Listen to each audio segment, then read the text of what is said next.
अब हम exercise number 4.2 का 6 क्वेश्चन सॉल्व करते हैं। यहाँ पे हम पहले इनकी पार्शियल फ्रैक्शंस लिख देंगे, ठीक है। तो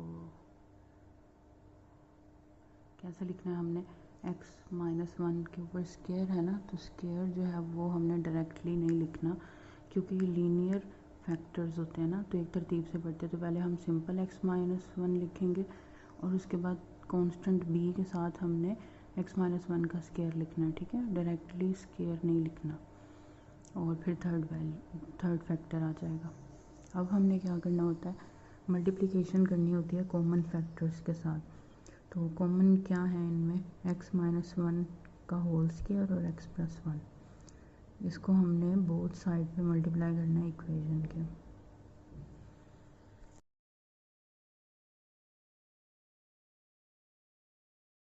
अब यहाँ पे हम डायरेक्टली मल्टीप्लाई करते हैं। अब लिखने की ज़रूरत नहीं है, 1 डायरेक्टली आ जाएगा, क्योंकि ये जो दोनों हैं ये आपस में क्रॉस हो जाएंगे ना, मल्टीप्लाई करेंगे तो ये आपस में क्रॉस हो जाएंगे। उसके बाद a है, a के साथ हमारे पास फैक्टर कौन सा है, x-1, तो ये एक तो कट जाएगा x-1 से, लेकिन एक हमारे पास रहेगा जिसको हमने मल्टीप्लाई करना है a से, और फिर हमारे पास सेकंड फैक्टर क्या है, x+1, वो आ जाएगा। उसके बाद प्लस b के पास है x-1 स्क्वायर वाला फैक्टर, तो ये आपस में क्रॉस हो जाएंगे स्क्वायर वाले, और सिंपल b को मल्टीप्लाई करेंगे x+1 से। और इसी तरह c के पास कौन सा फैक्टर है, c के पास है x+1, तो x+1 आपस में क्रॉस हो जाएंगे और c मल्टीप्लाई होगा x-1 का होल स्क्वायर। अब नेक्स्ट हमने क्या करना होता है, वैल्यू पुट करनी होती है। x की वैल्यू पुट करेंगे दोनों इक्वेशंस में। तो हमारे पास दो फैक्टर्स हैं, एक हमारे पास फैक्टर है x-1, तो इसको 0 के इक्वल लिखेंगे और x की वैल्यू क्या आ जाएगी, +1, ठीक है। और सेकंड हमारे पास फैक्टर कौन सा है, x+1, तो x+1 इज इक्वल टू 0 जब लिखेंगे तो x की वैल्यू क्या हो जाएगी, x इज इक्वल टू -1, ठीक है। अब ये दोनों जो वैल्यूज़ है ना x की, हमने इक्वेशन नंबर 2 में पुट करनी है। इक्वेशन नंबर 2 कौन सी है, जो मल्टीप्लाई करने के बाद हमारे पास आई, ये इक्वेशन नंबर 2 है। और इक्वेशन नंबर 1 कौन सी है, जिसमें हमने ये पार्शियल फ्रैक्शंस बनाई हैं। अच्छा, अब इसमें ना हमने सेकंड वाले में पुट करनी है वैल्यूज़, लेकिन पुट इस तरह करनी है कि ये फैक्टर हमने देखना है कि x-1 जो है, अगर तो वो किसी कांस्टेंट के साथ x-1 है ना, तो वो हमने नहीं लिखना। अब यहाँ पे लिखते हैं 1। अब a के साथ जो है वो x-1 है, तो हमने a को नहीं लिखना। c के साथ भी x-1 है, तो हमने c को भी नहीं लिखना, हम b को लिखेंगे बस। और इसी तरह हमने यहाँ पे देखना है x+1 किसके साथ है, a के साथ भी है और b के साथ भी है, लेकिन c के साथ नहीं है। तो हम क्या करेंगे, हमने c को लिखना है और बस इनकी वैल्यूज़ पुट करेंगे और a, b और c की वैल्यूज़ फाइंड आउट करते हैं।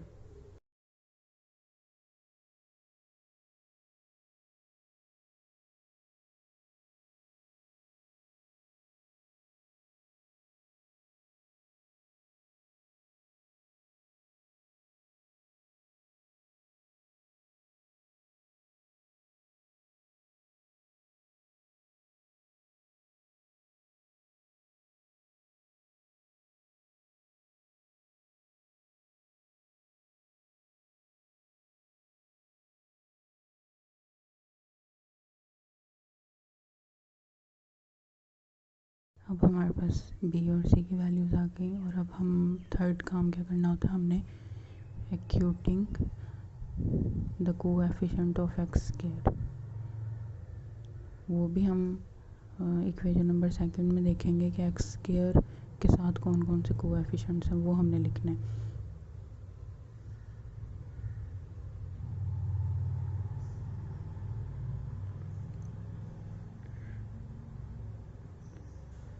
अब यहाँ पे जो हमारे पास इक्वेशन नंबर सेकंड है ना, उसके लेफ़्ट साइड पे आप देखो, जब हम a के साथ दो फैक्टर्स है ना, x को x से मल्टीप्लाई करेंगे तो हमारे पास x स्क्वायर आ जाएगा, यानी कि एक्स स्क्वायर का जो कोएफिशिएंट है वो ए है और बी के साथ एक्स है सिंपल, तो ये तो कोएफिशिएंट नहीं है एक्स क्योंकि सिंपल है।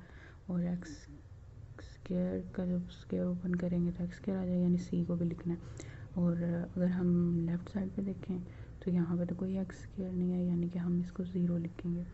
अब हमें ए की वैल्यू सी की वैल्यू हमें पता है, तो हम ए की वैल्यू फाइंड आउट कर लेंगे। ये हमारे पास ए की वैल्यू आ गई। अब हमने इसको इक्वेशन नंबर 1 में पुट करना है, जो फर्स्ट इक्वेशन हमने बनाई है ना, ताकि हमारे पास रिक्वायर्ड पार्शियल फ्रिक्शंस आ जाए। वहाँ पे हमने ए बी और सी की वैल्यूज़ पुट कर देनी।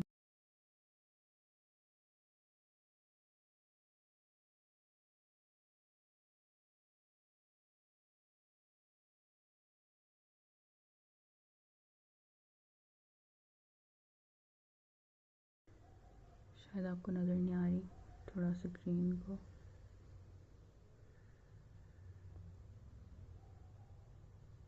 फर्स्ट वाली कौन सी हैं, ये जो सबसे ऊपर इक्वेशन हमने बनाई है ना ए बी सी, इसकी जगह पे बस हमने इनकी वैल्यूज़ पुट कर देंगे।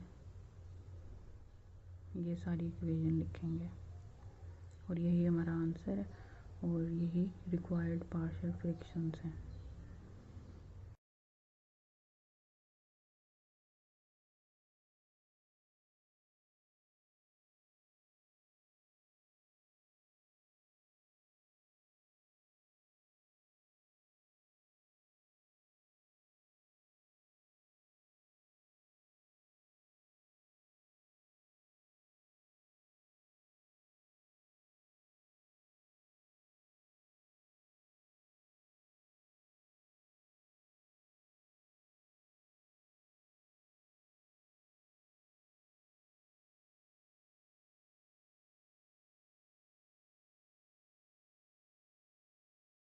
अब यहाँ पे हमने डिवाइड किस तरह लिखा है कि 4 को हमने नीचे वाले फैक्टर के साथ मल्टीप्लाई किया, 2 को भी और इसी तरह थर्ड 4 को भी।